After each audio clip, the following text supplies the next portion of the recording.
Good afternoon, good morning, everybody. Welcome to the Macdonald-Laurier Institute's webinar on the relationship between environmental organizations and Indigenous people across Canada. My name is Ken Coates. I'm a Distinguished Fellow and Director of the Indigenous Affairs Program at Macdonald-Laurier Institute. Delighted to be with you today. Very important topic we're going to have a great discussion with, and particularly have a great discussion with three wonderful guests. John Deserlet, Executive Director of the Indigenous Resource Network, from Cumberland House in the northern Saskatchewan. I'm delighted, John, to have you with us today. Isaiah Robertson, Chief Executive Officer of Kitasut Hehe Development Corporation, coming to us from the remarkably, stunningly beautiful community of Klemtu on the west coast, or on the coast of British Columbia. As he informed me this morning, 800 kilometers north of Vancouver, but one of the most wonderful places you'll ever visit. And also Dakota Kochi, Director of Government and External Affairs, the Nuclear Waste Management Organization, joining us as well and coming in today from Winnipeg. So, folks, thank you very, very much for being with us today. The issue that we're going to talk to you about, I'm going to turn very quickly to give each of you sort of an opening statement where you can basically describe your organization, your community, and its relationship to the environmental groups and the natural resource economy. Is over the last few years, we've seen not only a lot of Indigenous protests against natural resource projects, but we've seen a lot of Indigenous communities really anxious to go proceed with natural resource projects. And then you get in the middle a group of environmentalists who sometimes speak for the First Nations communities or the Métis or Inuit communities, or speak about them, sometimes with their support, sometimes without their support. And that's a really important relationship because, quite frankly, the external, often non-Aboriginal experts tend to get a lot of attention, particularly from the media. And so people think that that's what Indigenous people believe, or that's what Indigenous people want. Sometimes that's the case. But what we really want to do is explore that with each of you. So, John, I'm going to go first to you and just ask that question, sort of, in the work that you do in the Indigenous Resource Council, you know about these particularly legal protests by environmental groups, environmental organizations. How do the Indigenous people that you represent sort of relate to those kinds of contests and those kind of controversies?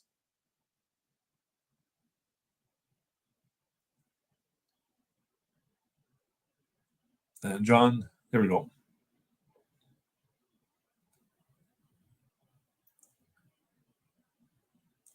Try it again, John.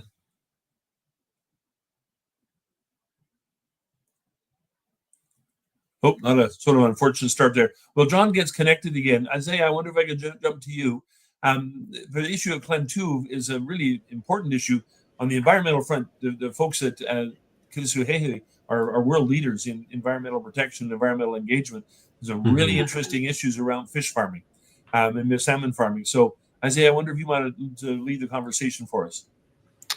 Yeah, no, for us, it's really interesting the way we're able to juggle and provide a fine balance. We've protected 52% of our overall territory, more than any other First Nations on the coast or in British Columbia, just in general. The main goal for that is to protect it and ensure that there is 7 generations worth of resources left to support our future generations. But with that, prosperity is required for there to be health and wellness of our people. And so the overall economics of our perspective of our elders was there needed to be a breadwinner in every household.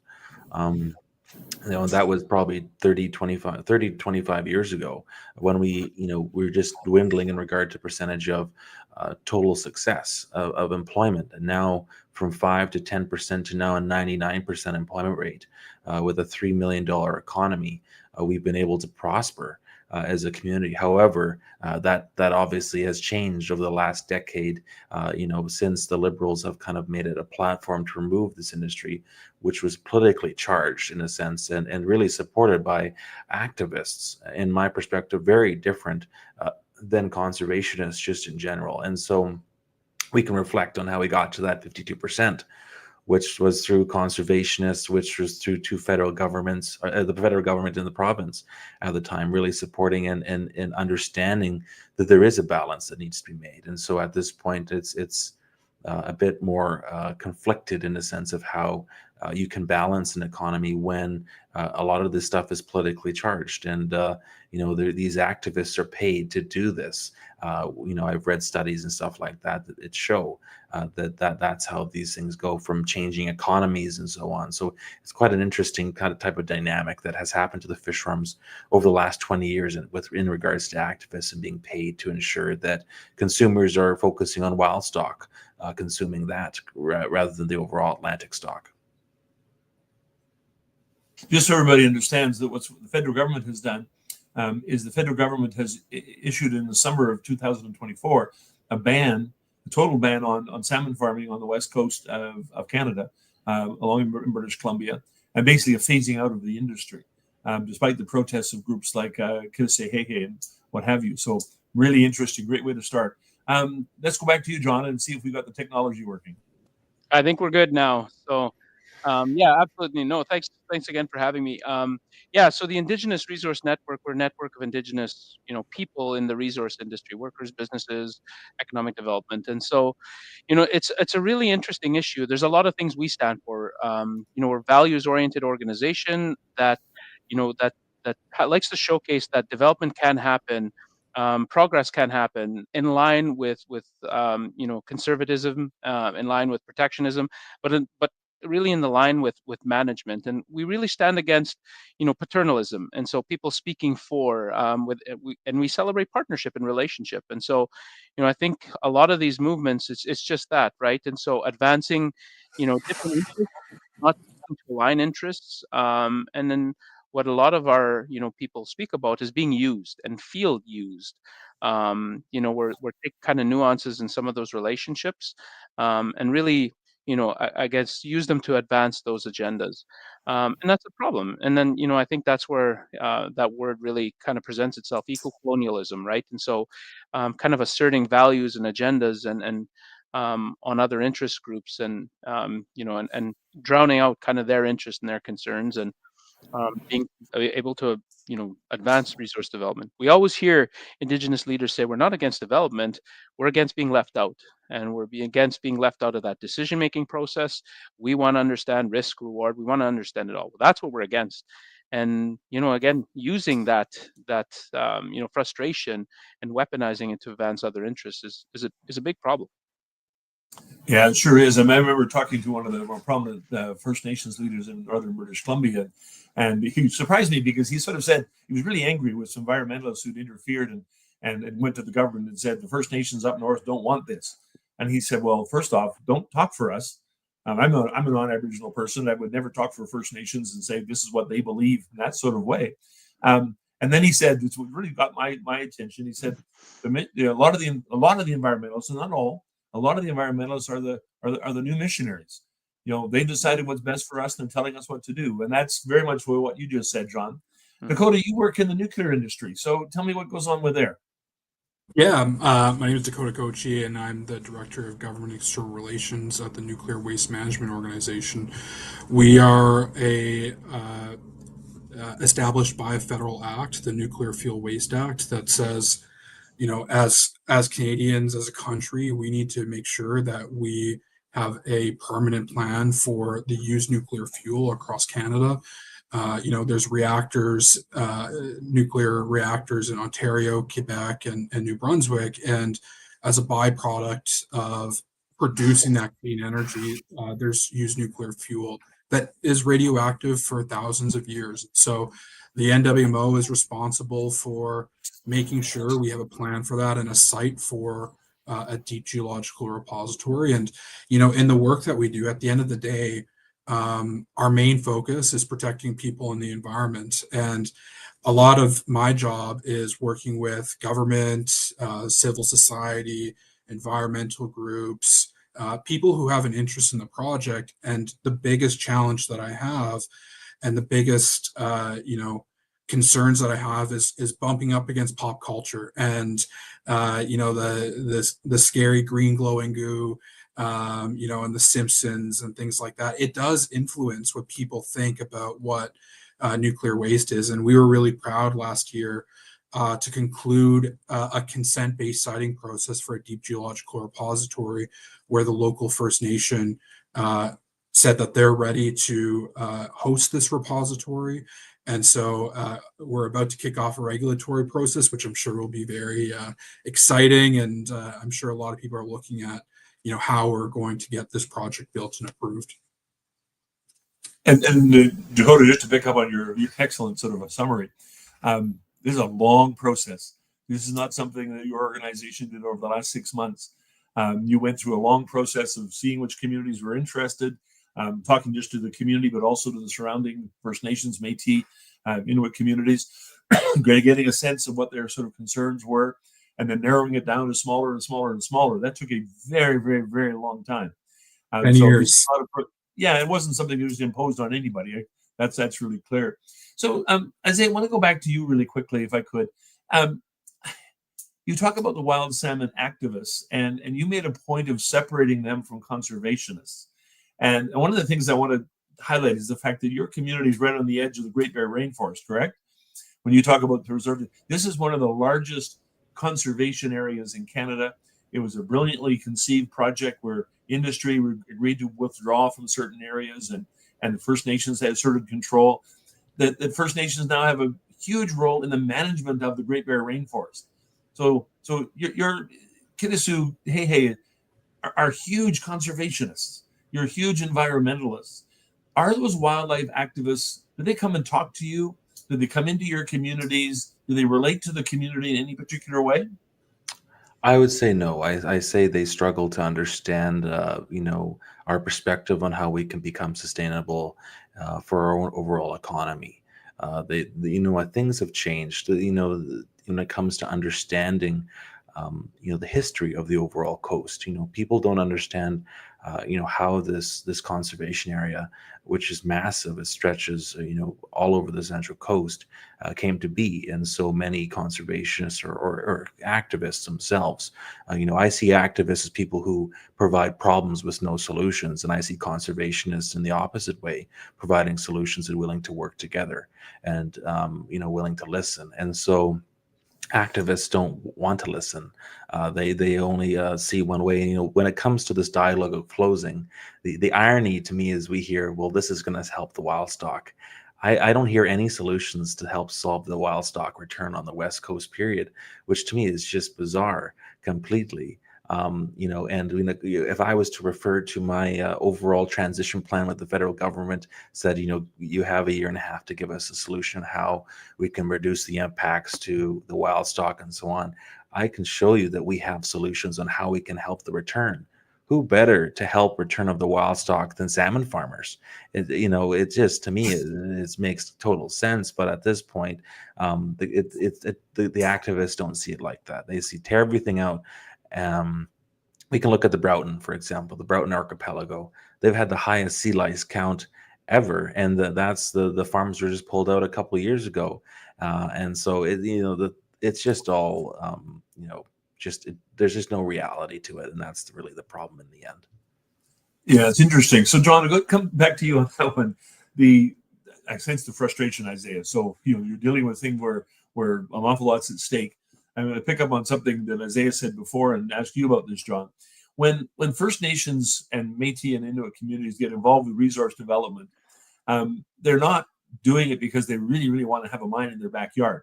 They're like everybody else in society. You want the mine to be somewhere else. You want the pipeline to go somewhere else. You want the hydropower to go somewhere else. But they're looking for a balance. And it seems to me that the challenge for an organization like yours, talking to the environmentalists or the environmental activists, is how do you get them to accept the fact that you need a balance just like everybody else does? So Canada requires a balance. We overdevelop our cities and overdevelop certain parts of the country. So how do you have that conversation with environmentalists? And do you have a chance to have that conversation? Yeah, and so, very limited in our opportunity to have those chances to have those conversations, and we're going to seek that opportunity to seek to be able to talk to different groups and to understand those nuances. Yes, development can happen. A lot of groups, again, it's that paternalism. It's advancing your own agenda. Sit there and listen to the communities. The communities are managing incredible abject poverty, not just fiscal poverty, but poverty of in terms of self-confidence, in terms of outcomes, and so looking for ways to help address those things. And of course, a lot of them are in resource-rich areas, and this is where they engage in that balance. And so they don't pursue development for the sake of development for profit. We talked to so many communities, and they talked about, yeah, that's an element, and it provides means, and it allows us to self-determine, to invest in infrastructure, but we do it in a way that we do it in a way that's sustainable. 7 generations is something that is persistent and consistent right across Canada. We do it in a way. This is where we practice our rights here. We want to develop a resource, but we understand that overall net impact and that balance. That's how we do development. That's how we fish. That's how we forest. That's how we practice. Harvesting, and it's how we would engage in resource development. How, if we were owners, if we were um, participants and partners, and more communities are becoming regulators in some places, and meaningful participation just way past consultation, and helping to inform a lot of those decisions in terms of impact and management and mitigation. And those are the things I think groups don't listen to. Environmental groups, do they listen to those things? Do they listen to the needs of the community? We want to do it. We want to engage. We understand the risk. That's one of the other challenging aspects we hear often too. Is a lot of these groups think, you don't know how bad this is. It was like, no, we have scientists even from our community. We have engineers. We have biologists. We have professionals. We have safety. And we have relationships. We trust that information. We can make informed decisions. And so I think, yeah, understanding that, and really kind of level setting that whole understanding that Indigenous people are incredibly capable, self-determining. There's great success out there, and how do you support that relationship, and how do you not use that relationship, and how do you not, again, that paternalistic attitude that we know what's best and we're going to advance our own agenda, and weaponize, where their opportunities exist. So That's so interesting, John. One of the things I find really fascinating is even in the year 2025, you still have people who have trouble with the idea that Aboriginal folks can make a logical, rational, careful, thoughtful, multi-generational decision to support resource development. And that, which is what seems to me to be the ultimate paternalist sort of observation. They know these issues as you just described it. They understand the risks, they understand the challenges, and hopefully the benefits they see coming out of this. And it's kind of very frustrating when particularly people who have little connection with Indigenous communities sort of make that decision sort of for them. So Dakota, you've got a really interesting job, and I understand you haven't been there all that long. Sort of you were sort of front and center of the Assembly of First Nations for sort of a long time. But I'm really interested in the relationship between environmentalists and politicians and public servants. It seems to me oftentimes that the environmentalists in Canada are extremely well organized. They're operating in a very, very legal way. They're not really they might have some tactics we don't like very much, but they operate sort of in a very proper way. They have some very committed individuals. Even Isaiah would agree that the activists, I'm sure, really truly believe deep in their hearts that they're doing the right thing. So they really believe in what they're actually doing. One of the things that they do know is that you don't have to talk to the community. You go right to the politicians and the public servants. Has that been your experience in the nuclear industry as well? Yeah, I think, engagement between environmental organizations and the federal government, it's always happened, will continue in the future. I think that, obviously environmental organizations hold a big sway. If you look at public opinion polling across the country, Canadians are concerned about, environmental issues. But I think what's really difficult is, when First Nations, when project proponents, when environmental groups are all kind of saying different things to government, it makes, government and regulators' jobs more difficult. And I think that, I think there's a really good opportunity to work together and to, make sure that we have a common understanding of facts and issues. And, I'm a proud Canadian, but first I'm an even more proud member of Penang-Mutang First Nation here in Manitoba. And I think that, as we, respond to tariff threats, some massive issues, in Canada and across the world, we as a country need to be working together. We need to be working towards a common goal. And I think that, whether it's environmental groups, lobbying or engaging with the federal government, to be very clear, that's important. We need to make sure that, these groups are engaging with the federal government, but to make sure that it's not counterintuitive to the right to self-determination for First Nations. And I think, over the last 10, 15 years, Ken, you've been a part of a lot of, the advocacy for, First Nations right and self-determination. And I think, we're in a completely different spot in 2025 where First Nations are rising above. They are driving public conversations, they're driving public opinion, and they're driving projects that will benefit their community and their region. And I think that making sure that governments are engaging with everybody, including First Nations, proponents, environmental groups, that's going to be really important. And I think, obviously it depends on, who's in government at the given day and the regulatory system and things like that. But, I think it is important to make sure we have a comprehensive engagement with the government, that those groups are engaging, but they have to make sure they're engaging with First Nations to make sure they're not over speaking. Yeah, that's a really interesting challenge, isn't it? To make sure that I have no problem with you have an environmental organization who comes and sits with a chief and council, and they make a sort of a joint presentation to government or to industry. We've actually seen, John, you've seen this happen lots of times, right? Where you come together, and sometimes they come together to turn a project down. And move it in sort of different directions. So, John, I'm going to flip back to you really quickly, and then I've got a question for you, Isaiah, right after. But one of the things that strikes me is that governments in Canada are very comfortable with empowering Indigenous groups and communities to give them the power to say no to a project. But they have trouble with giving Indigenous communities the power to say yes to a project. So what happens is, for example, you've got a pipeline. Our government, until recently, was not very supportive of pipelines. They sort of reluctantly got in with Trans Mountain and Coastlink because they were well along. But governments have empowered communities to say no. You got all these regulatory processes and procedures. But when First Nations or Inuit or Métis communities say, "I actually want this to go ahead, want it to go ahead right now," they seem to have more trouble with that. Is that a fair observation? It's an absolutely fair observation, and I think, again, I think it's in line with, we don't believe that it's nefarious or deliberate, but again, it's that paternalism. And so, so if a community is saying yes, then do they really understand? Well, if we can say no, we must really understand as well too. We must understand the risk in terms of the impacts to our rights. So if we're saying yes, it should be afforded the same respect and say, okay, they must really understand the risks and the rewards and everything as well too, and it should hold just as much merit. We find it fascinating that there's again, we find that people are really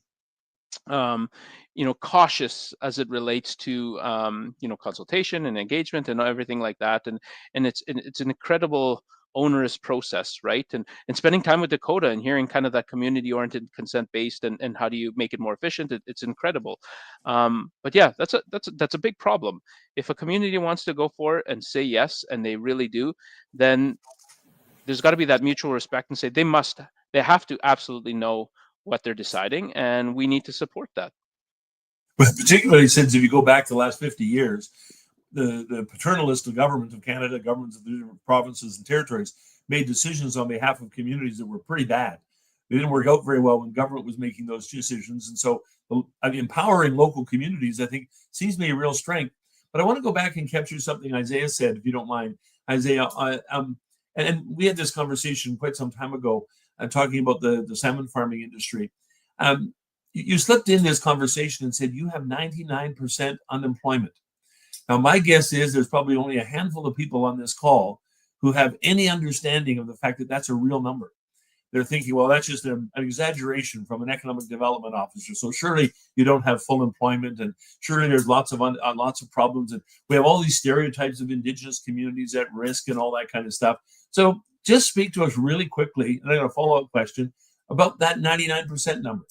Is that real? Is that a community that has full employment? Yeah, well, obviously, we do have people that are on social assistance that will never be able to work, and that's just a given. That's common when it comes down to, any general population. But it is accurate. We do have a very, very high unemployment rate. Very, very high employment rate, and that's based on our partnership, with the largest salmon farming industry in the world. Representing 51% of my overall economy. And it's the benefits they provide, full benefits, probably the higher wages and better packages than most of my administration has, as I'm a counselor too. So I think finding a good partner who's able to support and build good relationships and to support your community and give the flexibility that's required. What more can you ask for? Well, just to make a quick observation, that your community also hosts the Spirit Bear Lodge, which is one of the greatest ecotourism operations in Canada. And so it's not as though being involved with salmon farming means you're abandoning the other sort of celebration of the ecological wonders of your territory. Yeah, well, we are very stringent with policies on, we run a forestry company, and our nation's hard on how we operate our forestry company. We have to follow policy and expectation of the community. And it's funny, just talking about Dakota and, is in regards to, these people not knowing, how to consult with communities, or if they haven't listened to an elder talking in a community meeting for 45 minutes straight about their perspective, they haven't done real consultation. Our elders will tell you the truth, and they'll tell you stories and what their expectations are. And so to me, it's just common. That's just how we practice our culture. And wisdom comes from all these knowledges and stories that they provide to us. So I want to give you a scenario, just to finish up with where you started. 5 years from now, according to current federal government law, the fish farms have to be pulled out, which means that the industry's already stopping investing in new technologies and improving and all that kind of stuff. What happens to Clem 2 if the salmon farm is pulled out? Well, I think they're obviously, there's 17 members of this coalition that are part of protecting salmon farming. And I wouldn't surprise me if there's a class action lawsuit for several $billion to cover the cost and damages of this industry that Kitasoo has pioneered for the last 30 years. However, the reality is this government will see there'll be a big test in the next 6 months, and if they'll be able to survive the Canada's perspective. And it sounds as though different perspectives will be coming to different leadership. So I think there is a chance that we won't have to worry about this, in my perspective, and we'll be able to move past ministers who have preconceived ideas and how industry should be really operating within our territories. Yeah, I mean, it's just interesting to think when they pull a cornerstone industry out of a town like yours, a community like yours, a First Nation like yours, the risk and talk about downside risks. The downside risks are very real. So I just wanted to let all of you know that we've had a series of questions sent into us by participants, and I'm going to weave in those questions with my questions as we use the rest of our time, and just to sort of make sure everybody knows that we always like to respect your time, and so we'll be finishing right at the top of the hour as we always promise on the MLI sort of conversations. So I have a question here from Wilson, and Dakota, I'm going to address directed to you. How do environmental advocates avoid becoming the missionaries of the 21st century? That's a really good question. I think, like I was talking about earlier, around self-determination and making sure that Indigenous peoples are, part of the economy, part of the social fabric of our country. I think everyone needs to lift up and recognize the Indigenous people who are trying to better their communities, trying to advance projects. And I think that, whether you're government, you're a private citizen, you're an environmental group, you're a project proponent, you need to be working with First Nations, and you need to be partnering with First Nations. And there's been a lot of really good examples from coast to coast where, project proponents, environmental groups are working with First Nations to advance social determinants of health, social determinants of, poverty and things like that. And I think that, when we work together and, you stop making assumptions about what First Nations want or don't want, and you partner and work together on those issues together, I think that's what's going to bring real value to communities.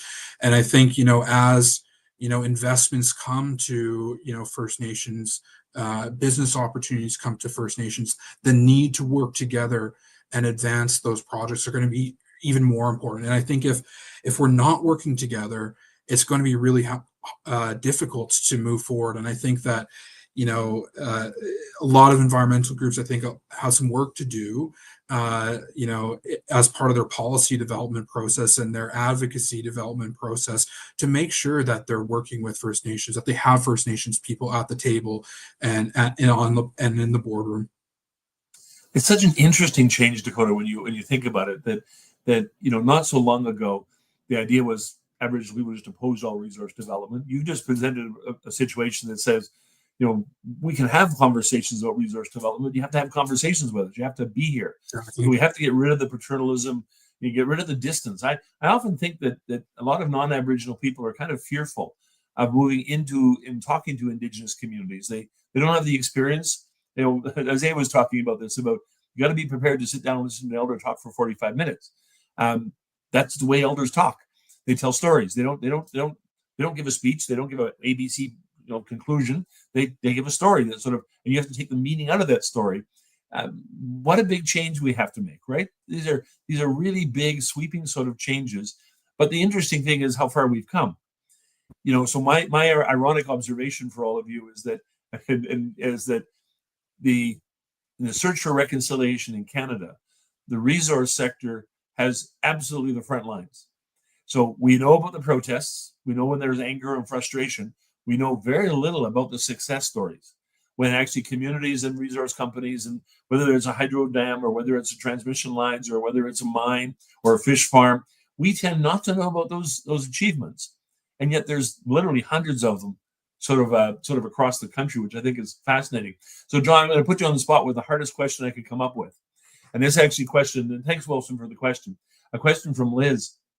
Can you think of any successful communication strategies that have, and she puts in quotation marks, lowered the temperature of relations between activists and communities and resulted in constructive conversations? How did people get it right?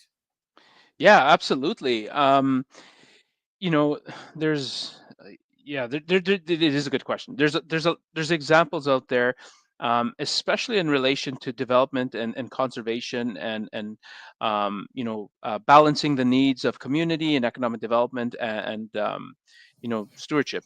And so, like, a perfect example is, I'm actually on location in Kelowna right now, and then we're spending some time with West Bank First Nation, where they have a seventh generation plan, and then you talk to members, you talk to leaders, you talk to how they're actually operationalizing that seventh generation concept, and it's showing up in how they do business. And so in terms of forest management and mitigation, fire mitigation, but you hear water, you hear land, you hear animals, you hear this holistic aspect. You don't hear about harvesting and quotas and everything like that. You hear about the balance. I spent time with Isaiah, on a podcast, and hearing examples in terms of, there's that balance of things. There's, that sustainable perspective. Yes, absolutely, the source revenues that come out of there, but we're never going to, prioritize that over the relationship with Earth, because our health as people is tied to that. It's holistic in nature. And so again, there's I think every community. We went to Squamish, we went to Meadow Lake, and then throughout our travels, going into Ontario, seeing how NWMO engaged with the communities that they've done there. It was incredibly inspiring to hear. It wasn't a paternalistic process. It was, okay, let's listen. What does consent look like to you? We're not going to tell you what that looks like. You're going to help us define that. And so a resilient model, right, in terms of what that relationship, and then do we understand the impacts of the decisions, right? And making sure that, and then we're seeing all these incredible examples of epic being lived, right? And there's, the process is free. It's prior. The decision hasn't been made. There's not a commitment. No, the feasibility is there. We're going to develop. And so there's hundreds and hundreds of examples of there about communities getting it right, where they're balancing stewardship. A lot of interest groups need to understand that Indigenous are coming from the perspective of we want to practice our rights in perpetuity. We want to be able to live with the land in perpetuity. But we also understand we've been developing resources, time immemorial, harvesting lumber, fish, berries, and living from that position of reciprocity. And we can do that in other sectors. We can take that philosophy and see, and manage, overdevelopment. But yeah, interest groups need to understand that there's incredible capacity doing that, and there's communities that are doing it really, really well. So what do you say if there were maybe on this call right now to an environmental organization that says, yeah, community control is fine. Getting rid of poverty is obviously a really good thing. Building some sort of long-term stability, that's really great. But we're really worried about the fish, or we're really worried about the forests or whatever else. And so our view on environmental protection trumps everything. Sorry to use that word right now, because right now that's not a very safe word to use. Yeah. But how do you, John, respond to that? Yeah, absolutely. What I always say is we worry more, because our livelihood, our rights, our ceremony, everything is tied to that resource, and we worried more. We're more interested in protecting. It's not an ideology. It's cultural. It's who we are as people. Those resources, and I think that needs to be trusted and understood more, and respected more. Again, that's kind of where that eco-colonialism. It's not respected. It's not trusted. I think a lot of these groups, they exist again to, and then it's this word of pristine or conservation or protection, and it's almost left alone. But every Indigenous group we talk to, you don't leave the land alone. You manage it. In terms of forestry, you thin out. You do cultural burns. You do take lumber for ceremony or for infrastructure or whatever. You do all these things. There's a relationship. It's not about leaving alone. And the other thing is we have 100% skin in the game. This is where we live. Again, this is where we practice ceremony. Why are our interests less than yours? Why do you have a bigger voice than us? And if you do, and if you're going to be responsible and you care like us, then help us. Again, don't be paternal. Help elevate our voice and our concerns. And but understand that also comes with, we might want to develop. Don't seek out opponents that are proposed to development. And most of those groups are not proposed fully. They're just proposed to being left out, right? So advancing own agendas and stuff like that. So interesting. Just as interesting you are in Kelowna right now. And for those of you who have forgotten, Kelowna, before there was Los Angeles and its forest fires, there was Kelowna a couple of years ago when they were facing very many of the same sort of things. So my thoughts went back to Kelowna as I was watching what was going on in Los Angeles. So, Isaiah, I have a question for you, and it's from Charles, who's one of our participants today. And I know you've had experience on both sides of this, and you're obviously dealing with the activists on the salmon farming, but you had, quite frankly, a nation-changing exercise with the Great Barrier Rainforest, which was environmentalists standing right side by side with you all the way along. That was not them imposing their will or you imposing your will. So Charles' question is this: what are the productive ways where communities and environmental organizations can mutually benefit? Well, maybe just to correct the statement you made in the beginning, there were activists chained to our trees before the Great Barrier Rainforest became what it is today. And it was, to excuse my language, our chief basically said, this isn't your territory. You need to leave. And you have no right to stop us from doing what needs to be done. And that's really what it is. And, we pulled people together, we listened, we had people like David Suzuki come together and really talk to us about this and said his part. We had industry. This was known as the Great Barrier Rainforest. This is a timber block. That's what the Central Coast was called. And so, it really came down to us having candid conversations. you don't have the right to tell us what to do, and how we want to manage our territory and how we would wish to utilize the forest. And so we pulled the conservationists together. We got them to pull money together. We got them to match what the federal government put in the pot. We got them to match what the province put in there. And then we had this massive pot of money that was able to, with expectation, to lock away parts of our territory. Each nation decided how much, and we decided over half. And so, that was the Canada conversation, that, you can say what you want, but it doesn't mean we're going to listen. Like that. That's just what it comes down to in the end. Is just because you think you're right doesn't mean you are right when it comes to how we operate our territory. And it's the same thing with salmon farming. In my perspective, we have, these activists in downtown Vancouver. They take all the money from our forestry operations. That's where all our taxpayer money goes. It supports Vancouver rights. It supports all these cities. And, rural communities get nothing from any of this large, massive investment. And so, it doesn't, we keep the cities afloat when it comes. That's the reality to this. And so, we have a right to say what we wish to say, but that doesn't mean that the government listens to us and they do what they wish to do anyway. The last point for a public policy institute like Macdonald-Laurier Institute is one of the saddest things you could ever say. If they decide what they're going to do, they're not going to listen to us anyway. I mean, it seems to me we live in a democracy where one way or the other things have to float to the surface, and you can have differences of agreement.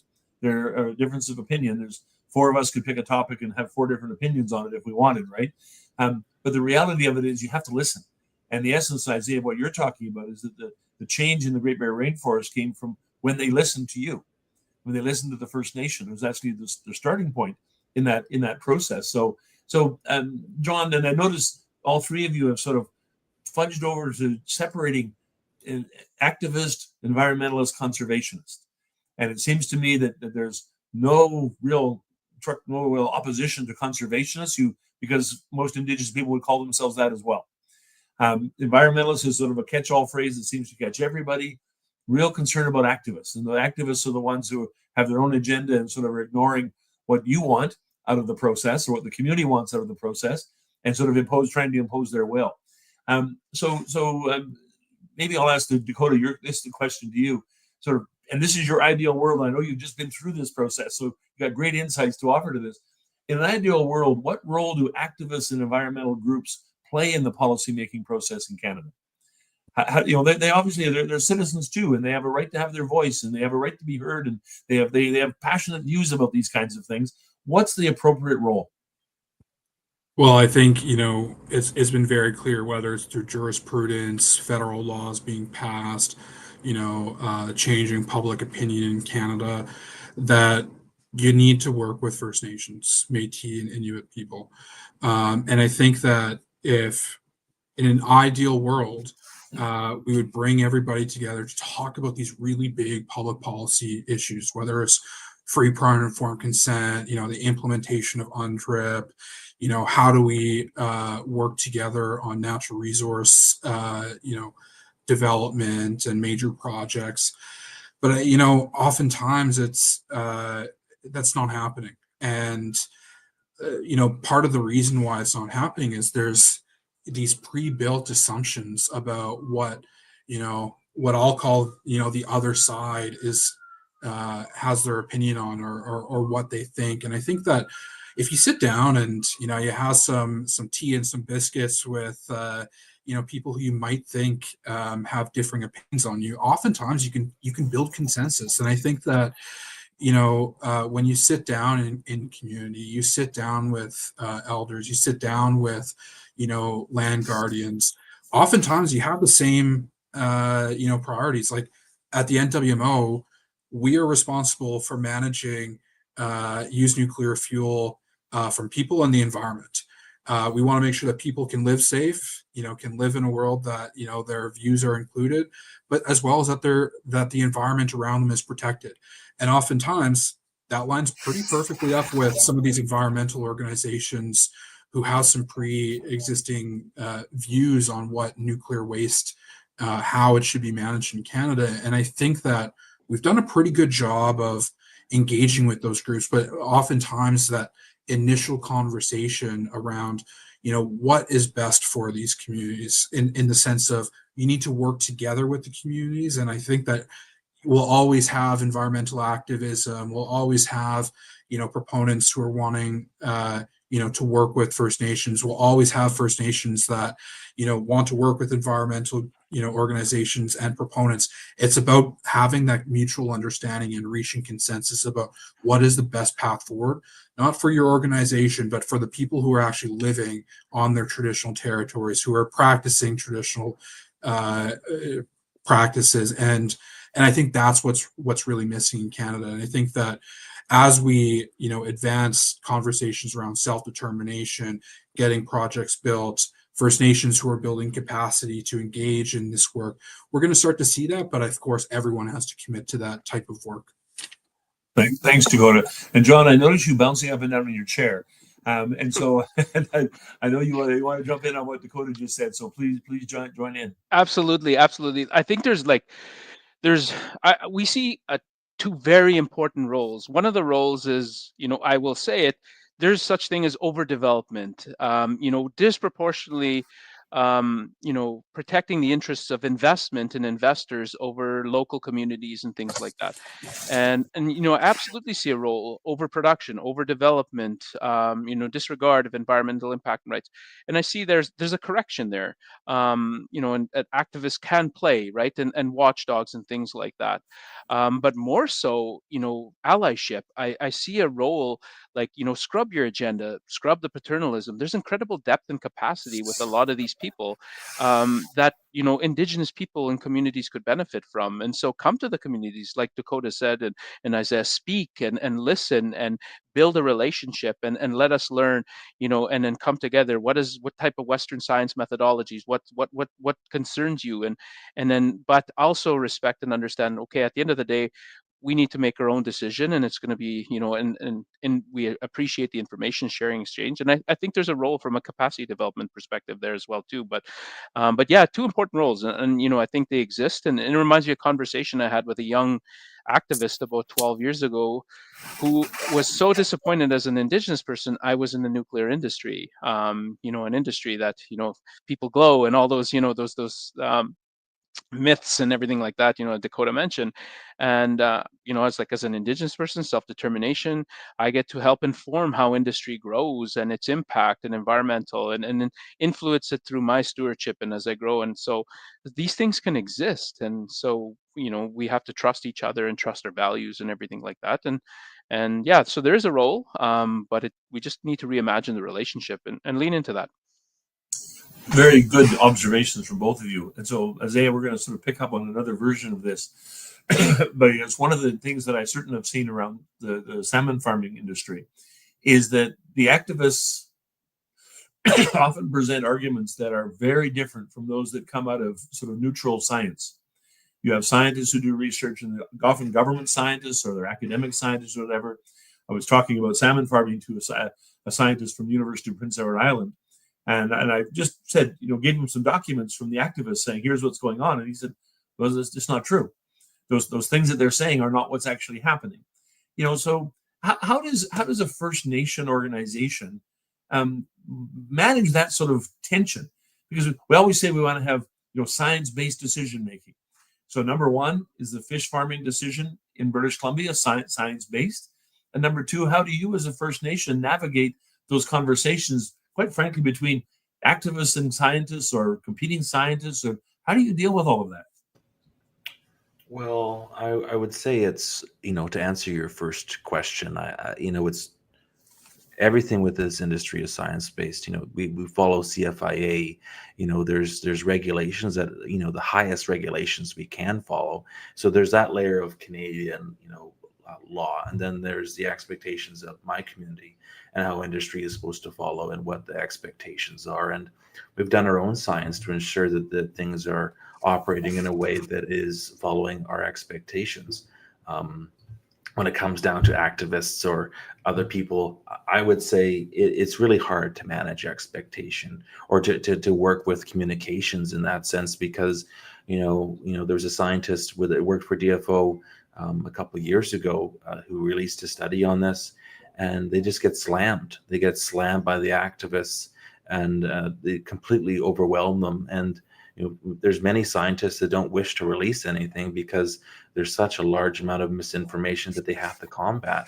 Same as us as First Nations. We've done science on this industry for 18 years, and we have activists questioning us in our ability to do this work. We have First Nations that are led by activists doing the exact same thing. So it's quite a difficult thing. When it comes down to it, industry really failed in certain instances to communicate effectively. The sooner you're able to communicate and provide clarity on how things should be operating, maybe we wouldn't be in this situation. Maybe people that's really what it comes down to in the end. However, we have the cards that we have to play with right now, and we'll continue trying to catch up is kind of my expectation. So I'm going to ask the same question. There's a direct follow-up on what you just offered, Isaiah, about the reaction to the DFO, Department of Fisheries and Ocean Scientists. You said he got slammed. And I hope you don't mean he was pushed up against a wall, but I think I know exactly what you mean. So I want to ask all three of you this question. As I follow this industry for a very, very long time, I'm astonished by the bravery and the tenacity of the Indigenous leadership when they decide they want to go ahead with the project, because they get slammed, to use your word, Isaiah. They get criticized on social media. I think social media is one of the most malevolent forces in Canadian and North American society. But I want to find out if you agree with me. Do Indigenous leaders, Indigenous communities deal with a whole bunch of attacks and comments and criticisms and things from people simply because they've taken a position on a resource project in their community? I mean, and is that a fair tactic for activists and environmentalists to use? So, John, I'll go to you, and then Dakota, then Isaiah on this, what I think is a really important question. It's an incredibly important question, and so again, it's advancing that own agenda. And a lot of times, we at IRN we talk about good development, but we also say, rights, stewardship first. And so, we're totally fine with saying, the impact of that, being fully engaged in that process, the impact of this development is too great, and we'd walk away. And so, that decision needs to be on the table. But on the flip side, we understand those risks. We understand what those are. We understand what the rewards we're going to mitigate and manage. We're going to advance development. And so seeking those that, seeking those and strong vocal Indigenous proponents against to advance to advance agendas and to misrepresent and say Indigenous people are against, it's wrong. It's a mischaracterization. I absolutely respect those Indigenous people and individual Indigenous people that are against it, and for whatever ideals and reasons. I support self-determination absolutely and holistically. But there is community members that do support it. We have to support it on the flip side as well too. And so we can't seek out those through isolation. We can't elevate that as a voice, can't say Indigenous people. It's just maybe one person or interest groups, right? There is communities that are against it, but a lot of times that's the only position that we can take, because we've never given an opportunity to say, and that's happening and that's changing, where we now can say, okay, what does it look like when we're participating in that decision, in the risk, in the reward? And it's changing everything. And I think we need to start there and start saying, okay, this community will likely support something like this. Let's start there, as opposed to, we got to fight, we're going to go to this community, and it's going to go that way. And so, we need to understand that it's a very changing landscape, and supported by what Dakota said, the jurisprudence there. It is bad business to challenge Indigenous communities in regards to business development and resource development. And I think people know that. I think the industry certainly knows that. Yeah. Thanks, John. Wonderful. Dakota, a quick answer to this question. Are advocates, supporters of resource development in Indigenous communities subject to sharp and personal criticisms from outsiders? Yeah, I think, leadership is defined not when you do, or not what you do when it's easy, but what you do when it gets tough. And I think that, it's going to be over the next 10, 15, 20 years as, Canadians, Indigenous people, industry, government try and navigate this. We're in a really unique period of Canadian history where we're starting to work together. Indigenous rights are enshrined in law.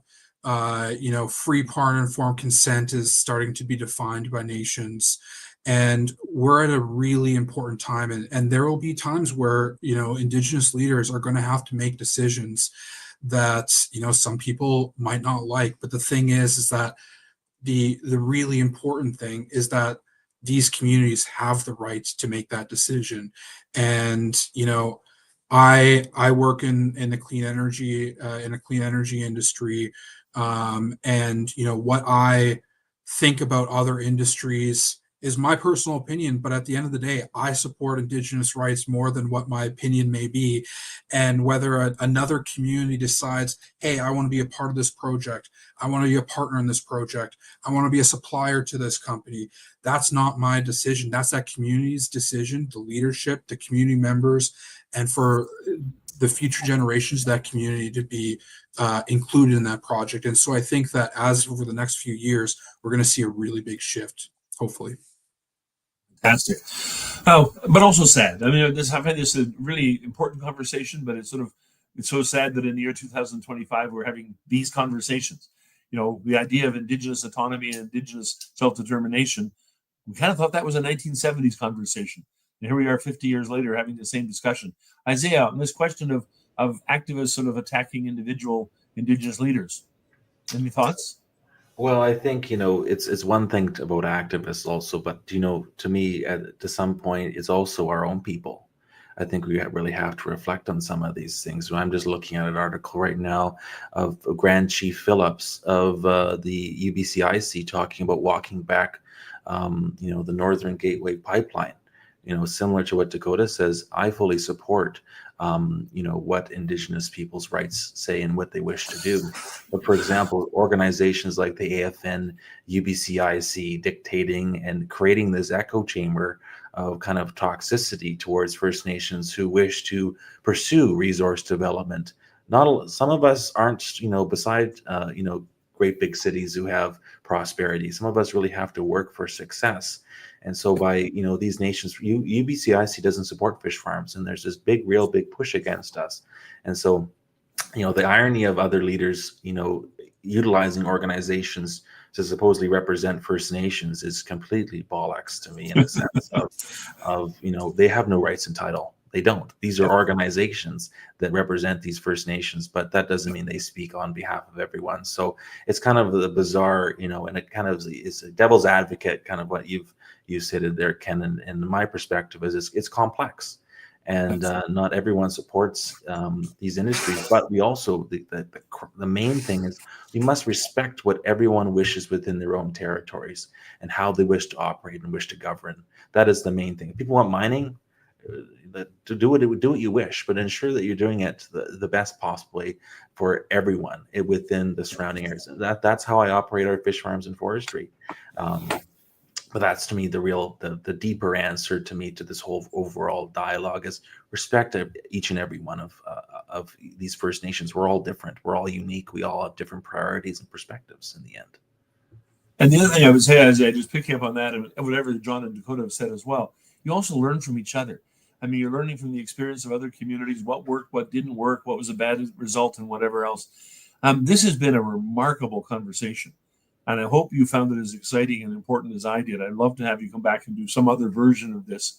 Dakota, Isaiah, and John, you were just fabulous. The whole goal of this discussion was to raise a whole bunch of issues, and we've done that in a whole bunch of different ways. I'm sure we didn't get to all the questions that our people asked, and I hope we'll have a chance to do it again, so we have more discussion with you on these sort of topics. But it seems to me that a lot of this is kind of an interesting how this conversation went, because its focus was on environmentalists and activists and eco-colonization, and you made strong declarations that this was hurting your communities, was not disrespectful of communities, was not understanding your own autonomy and your own sort of self-determination. That part was really interesting.